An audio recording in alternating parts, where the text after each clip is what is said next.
Veliki pozdrav svima, ja sam Danica Grubač. 4 godine se bavim poslovima na internetu, nekoliko zadnjih meseci sam isključivo u mrežnom marketingu. Evo nas ponovo zajedno u još jednom, ovog puta vrlo kratkom video zapisu. Pitala bih vas neke stvari, nadam se da to nije nikakav problem. Da krenemo. Da li ste vi zadovoljni poslom kojim se bavite? Da li bi eventualno našli vremena za još neki drugi posao? Zašto? Da li ste spremni na moguća ulaganja u svoju budućnost?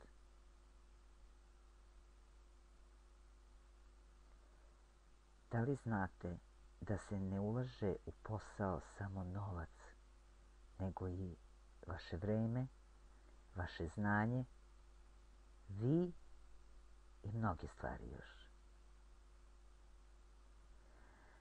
Dragi moji, ako odgovarajući na ova pitanja ste sami sebe uhvatili da biste mogli još nešto da pitate ili još nešto da odgovorite i šire i opširnije, slobodno mi se javite.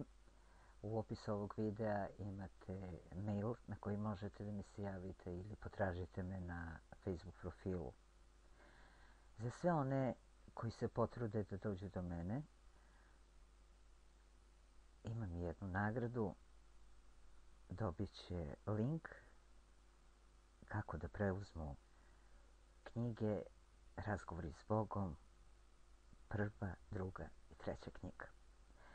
To bi bilo sve za ovaj video.